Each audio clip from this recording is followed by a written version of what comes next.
Covers. No, not album covers, song covers. I'm a sucker for a good cover, and I'd imagine you guys are as well. Covers can be so cool. It's always neat to see a band take an existing song and put their own little spin on it. Whether bands remain faithful to the source material and just inject their personality into it, or get creative and take it into their own direction, it's a unique kind of satisfying when you come across a remarkable cover. So today, I'm going to be talking about just that.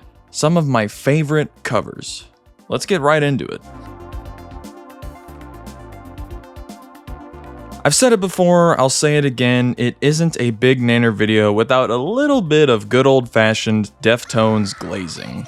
And today I'm going to be talking about their cover of The Chauffeur. Real quick though, I'd like to give an honorable mention to their covers of Drive and Simple Man.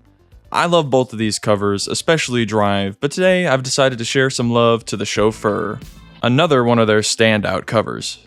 I might be a little biased, but I would argue that Deftones' cover of the song is, at least in some ways, better than the original. For starters, Chino's vocal work shines in this cover. His singing sounds so good and it works so well for the song. Additionally, in classic Abe Cunningham fashion, the drumming in this cover is also a bit of a step up from the OG, I'd say. It's super groovy and adds a really fun layer to this track that I think enhances it a lot. I also love the prevalence and heaviness of the bass in it too. Truthfully, the instrumentation is just great all around in this one, and I love how the energy just builds up, especially towards the end. It's electric. Now, I've always found the original to have a bit of a more mysterious vibe, which you could argue isn't as strong in the cover, but Deftones' rendition of this classic is no doubt a banger regardless. I'm a big fan. Next up, we've got the Drab 4 with their Fab 4 medley. Day Tripper, If I Needed Someone, and I Want You, She's So Heavy. I'd like to give another honorable mention, this time to their cover of Cinnamon Girl. Both great covers, but I decided on the Beatles medley for this one. You know what's funny? A while ago I saw a short where this guy played the Beatles songs in B tuning. Throughout the vid, I kept thinking, man, this really does just sound like Typo Negative. And some people even said the same thing. No wonder they're the Drab 4. I think Typo Negative's spin on these covers complements the Beatles' writing style of these tracks, and I love how they all mesh together so seamlessly. Typo just has awesome covers in general, honestly, because they're good at creatively tailoring the songs they cover to their unique style, and I think it works the majority of the time. And their Beatles medley is no exception. I also think it works perfectly within the context of World Coming Down and just Peter Steele's life in general, really. The style and sound of the album just fits these Beatles tracks like an extra small Hey, wait a minute, who wrote that in there? It fits like a damn glove. Good stuff with this one. Next up, we've got Death's cover of Kiss's God of Thunder. Such a banger cover here. It's faithful to the original, but it's an example of a cover that mends well with the style and sound of the album it's on. The heaviness of the guitars, the bangin' drum work, and Chuck's vocals complement the track really well. It's all around a hell of a fun listen. Sure, there's probably some bias, as I'm a huge fan of Chuck Schuldiner and Death and not a big fan of Kiss, but I'd take this rendition over the OG any day, personally. The original's fine, even for Kiss, but I just love Chuck's twang he's got for this cover. The small little tweaks that make it feel as if God of Thunder was a song written by Chuck. It adds more charm to it, and it makes it memorable without sacrificing what made the groundwork good. Todd Howard once described the effect of this track, in which he stated, "It just works." Well said, Todd. That just about perfectly sums it all up. Another W for the GOAT, Chuck Schuldiner. Alright, this is a bit of a side tangent, but genuine question here. How do y'all feel about Godsmack? Now, at least from what I've seen, Godsmack has gotten quite a bit of flack. Sure, they're not the most innovative or creative rock band, but I don't dislike them, and I feel like their cover of Led Zeppelin's Good Times, Bad Times is solid stuff. This one is another example of a cover that I think doesn't reinvent the wheel, but reiterates it in a way that works.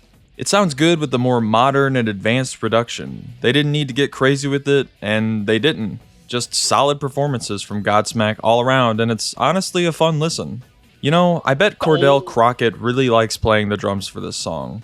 The drumming feels like it's right at home with this style, and I love the drums in this song. No doubt one of my favorite parts of the track, in both the original and this cover. Overall, solid stuff with this one. Faithful, fun to listen to. I dig it. That thing Todd Howard said? Yeah, I mean, he didn't say it about this cover, but it applies to this one too. Next up, we've got Guns N' Roses with their cover of Nazareth's Hair of the Dog. We have a rare Guns N' Roses W here. This cover is tight. It's another example of an older track that's aided by the updated production, and I love how this cover sounds. Slash's guitar and his tuning is chef's kiss, and it works perfectly for the main riff of the song. Axl Rose's vocal work is also solid in this cover. His style of singing is a bit hit or miss for me, but I like its use for this track. It works well. I do love the original, but I won't lie, I found myself revisiting the cover more than the OG, which almost feels weird to say now that I've said it out loud. I think a lot of that is due to it sounding more fuller, so to speak, thanks to the mixing and whatnot, like I said before. But aside from that, it's a faithful cover that's executed well, and it's a fun listen. What more can I say?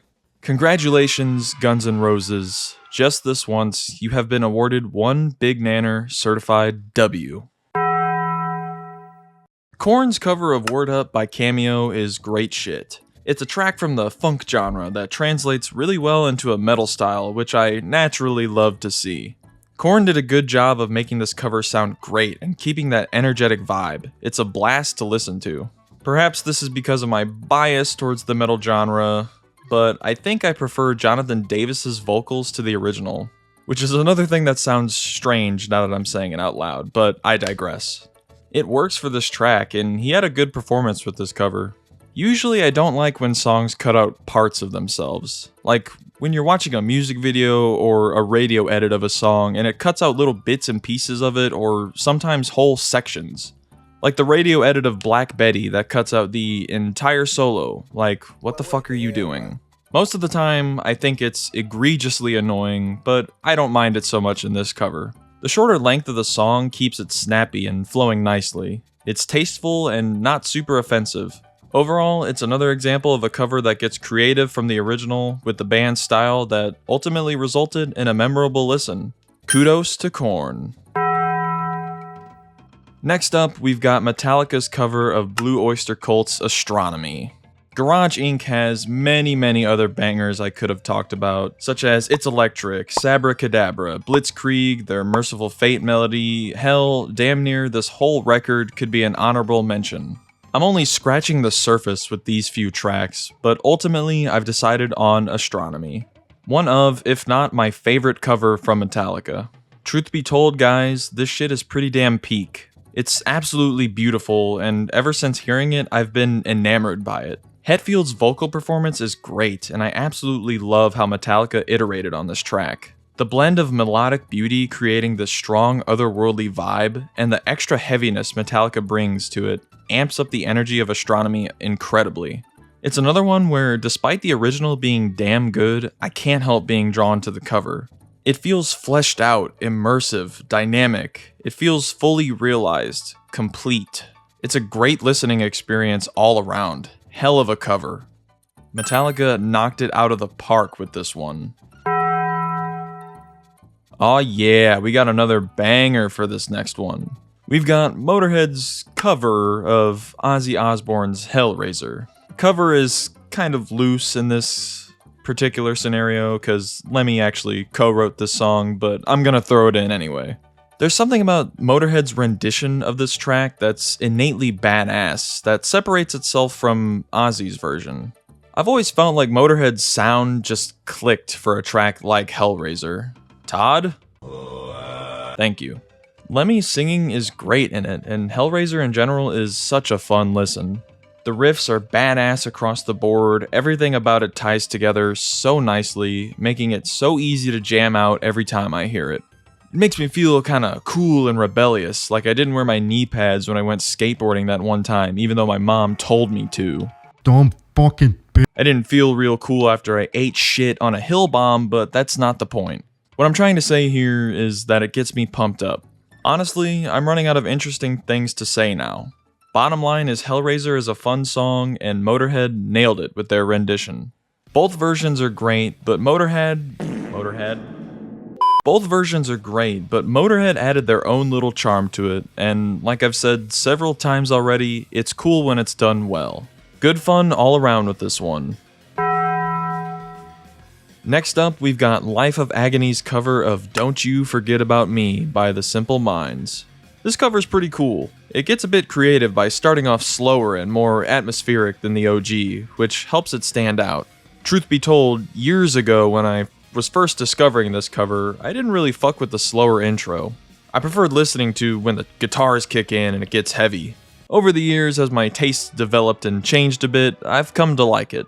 The bass is deep, and it fits with a rock style. The source material is a catchy tune, and I like hearing the progression of the song in a metal context.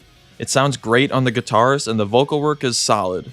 It's a nice little rendition of a classic song, and I find myself coming back to it every now and then. Solid shit here.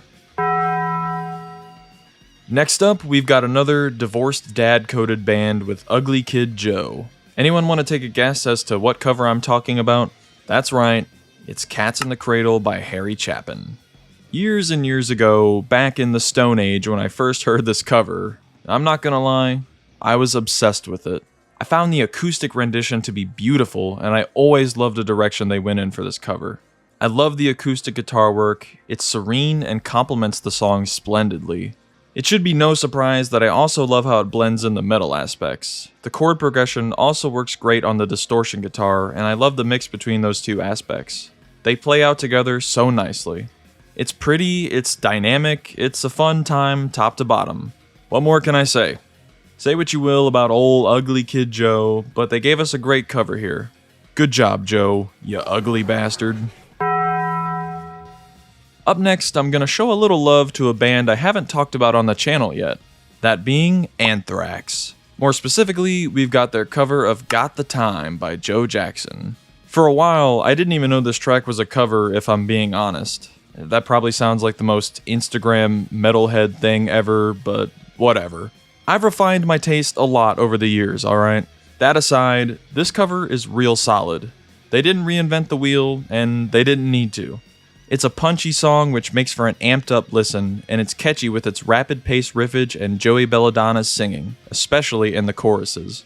It's yet another example of a song where the style of the band who's covering it works great. The song is also a bit nostalgic for me. Every time I revisit it, it reminds me of when I was younger, jamming out and having a good time with it. Fond memories may make me a bit biased, but it's still a solid cover regardless. W for Anthrax. Last, but certainly not least, we've got Fear Factory's cover of Cars by Gary Newman. Are we sensing a pattern here? It's so cool when metal bands cover a song of a different genre to theirs. Or a song that's a similar genre but different in style. Naturally, this cover fits right into that category. Such an addictive listen, honestly. That main riff gets stuck in my head so easily, and with that crisp guitar tone, it's catchy too. I found myself humming it while I'm out and about many times.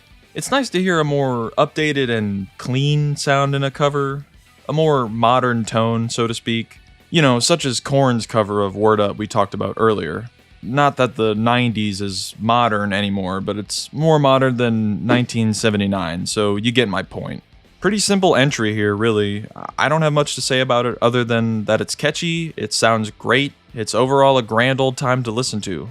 I'm a big fan of this cover. That's about all I've got for you today, ladies and gentlemen. What do you think of these covers? Let me know. And while you're at it, let me know some of your favorite covers. But until next time, take care.